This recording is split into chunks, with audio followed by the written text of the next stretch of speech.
What makes a good friend? Is it someone who does fun stuff with you? Someone who makes you laugh? Is a good friend someone who introduces you to new snacks? Yum! Or someone who loves the same books and movies you love? A friend can be all of those things, but a true friend is so much more. The writers of Proverbs says, "A friend loves at all times." They are there to help when trouble comes. That means a true friend can laugh with you, but they're also ready to sit and listen when you're hurting. A true friend is there to help when you're frustrated. And sometimes this stuff can feel like a foreign language. And when you mess up, a true friend is willing to forgive. Everybody, everywhere needs a friend who is always there. A friend who loves like Jesus. And you know the best way to find a good friend? Choose to be a good friend to those around you. When you use your words and actions to show that you care, others can see God at work in you. That's why friendship is an amazing way to worship God with your life. Because worship is about more than just singing loud. It's all about living loud. Do, re, mi, fa, sol, la, ti.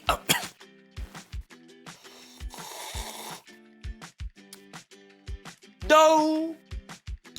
Hey guys, welcome to the Story Lab. This week we're talking about friendship while we take a look at what makes a good friend. Ooh, some tea for me? Thanks, friend. I was gonna drink that.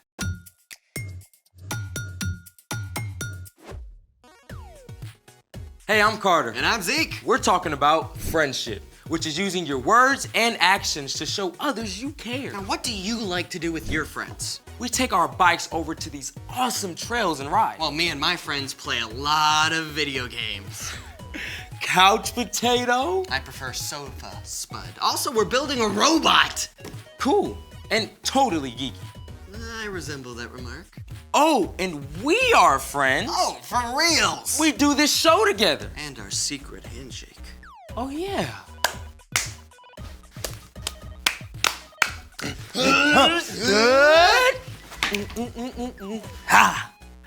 I love our secret handshake.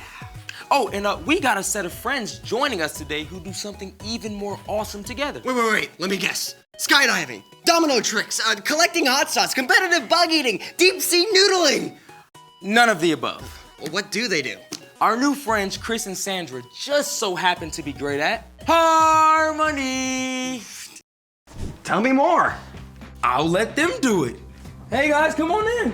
Hey, how's it going? Good to see you. Hey, Chris and Sandra, we are so excited to have you here with us on Story Lab. Oh yeah, thanks for having us. Oh, yeah, I've been looking forward to it. So we have a couple of questions for you, Okay. and I'll start off by asking the first one. How did you guys meet, and when did you guys start working together? Ooh, that's a good question. Chris, why don't you answer it? Okay, sure. So Sandra was born and raised in New York, and I live down here, okay?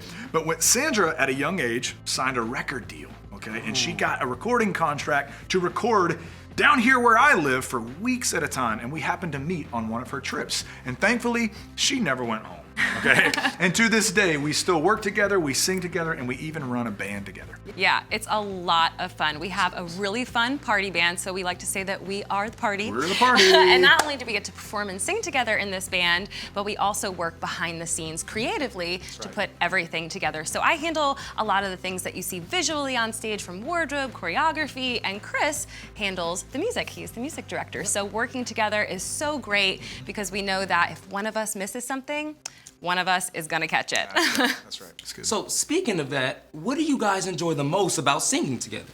Ooh, that's good. Well, my favorite part is really getting to travel the world together. So we get to perform in front of really, really massive audiences. But musically speaking, I would have to say this. So we get to cover the entire musical spectrum. Now, what I mean by that, see, I like blues and R&B, and Sandra really likes the rock and pop. So when we work together, we can cover the entire musical spectrum, and it makes for a lot of fun. Yeah, working together is really so much better when we are together, and we really lean into one another's strengths and we blend well together. So working together is great. And if you ask our 6-year-old at home what our family motto is, he will say, together is better. That's right. Well, speaking of together is better, we would love to hear you guys sing together. Oh, okay, that'd be fun. Okay, So here's a song that I wrote a long time ago. It's called Love Like You.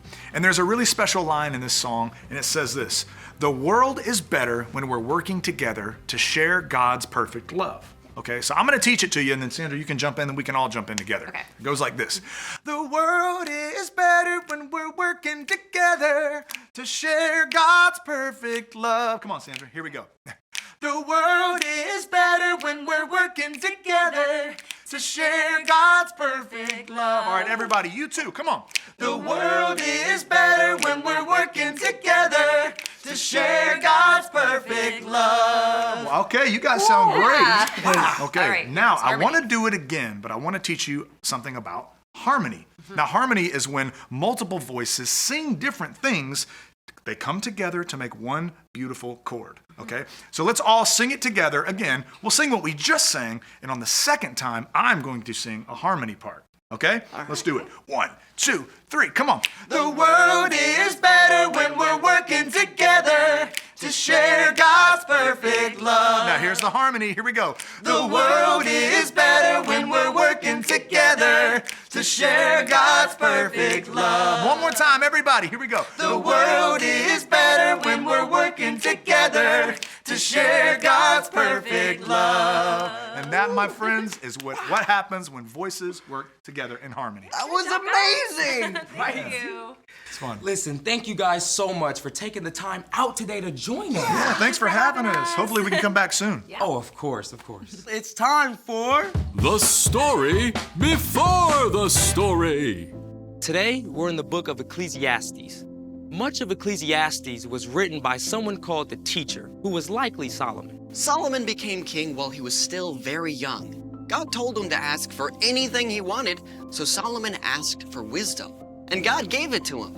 Solomon showed such wisdom that people came from far away just to see him. Solomon lived a full life filled with riches and fame and anything he could ever want. But at the end of his life, he began to think about and question what really matters.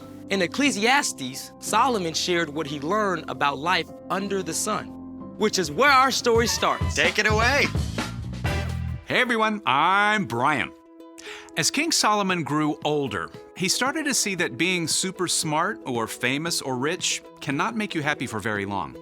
In chapter 4 of Ecclesiastes, he talked about a guy who works super hard, super long hours.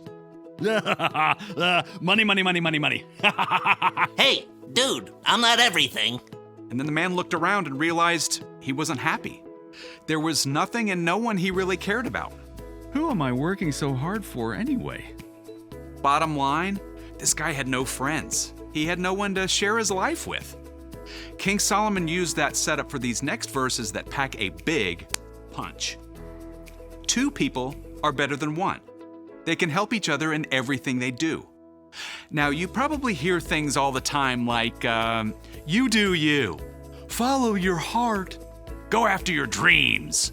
Now, there is some truth and wisdom in those words, but at the same time, they can push you to go it alone and just focus on yourself. And that can leave you feeling, pretty empty. After all, we are designed to be friends with God and with each other. Solomon went on to write, "Suppose either of them falls down, then the one can help the other one up. But suppose a person falls down and doesn't have anyone to help them up, then feel sorry for that person." Here's the first thing to remember. A good friend can help you. Maybe you trip while running on the playground and faceplant in the dirt with a skinned knee. When that happens, you definitely want a friend close by to give you a hand up. But it could also mean that you crashed and burned on your last math test. A good friend might be able to step in and help you study and understand. Let's check out the next part of the verse. One person could be overpowered, but 2 people can stand up for themselves. It's so important to remember that a good friend can stand up for you. Sometimes people who are hurting will hurt others. Chances are there's someone in your life who ignores you, says hurtful things to you, or talks about you behind your back. That's always hard to face, but when a friend stands up for you, it's a lot easier to bear. Now let's wrap it up. Solomon finished, "And a rope made out of 3 cords isn't easily broken." See, the only thing better than 1 good friend is 2. In the ancient world, rope made out of 3 strands was the gold standard. It could withstand just about anything. If one friend can help, encourage, and stand up for you, a group of 3 friends can do that even better for each other. Some people think that Solomon wasn't talking about another person here, but rather God. If both you and your friend trust God and are choosing to follow Jesus every day, your friendship will be even stronger. You can encourage each other daily to grow and be more like Jesus in everything you do. Let's take a look at all of that together. 2 people are better than 1. They can help each other in everything they do. Suppose either of them falls down, then the one can help the other one up. But suppose a person falls down and doesn't have anyone to help them up. Then feel sorry for that person. One person could be overpowered, but 2 people can stand up for themselves. And a rope made out of 3 cords isn't easily broken. Looking back on his life, Solomon realized that it wasn't the money or fame that brought him joy. It was the gifts of God, including the people in his life. The end. Wow. I mean, we spend so much time just wanting more money and stuff. But Solomon had all that stuff, and it didn't make him happy. That's right. It was the people in his life who mattered most. So what's our part in the story? We weren't designed to live life alone. Even Jesus modeled how important it is to have friends when he chose his 12 disciples.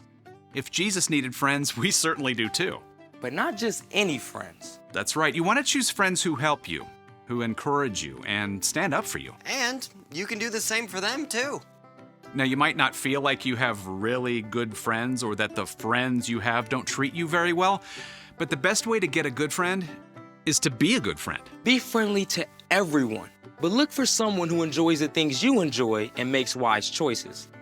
Someone who loves, like Jesus. And you might have to step outside of your comfort zone a little and maybe invite a kid you don't know very well to play a game. Keep your eyes open at school and church, and maybe be willing to try a new activity where you could meet a new friend. Because having a good friend can make all the difference in the world. You got it. See you next time. So, here's the thing. Choose your friends carefully.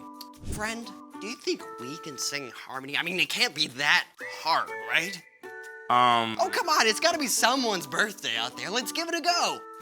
I'm not sure about... Come on. Thanks for joining us in the Story Lab. See you next time. All right, on 3, happy birthday. Let's go. Are you sure? 1, 2, 3. Happy birthday Happy birthday to you. Zeke. It's their birthday. We're not trying to scare them.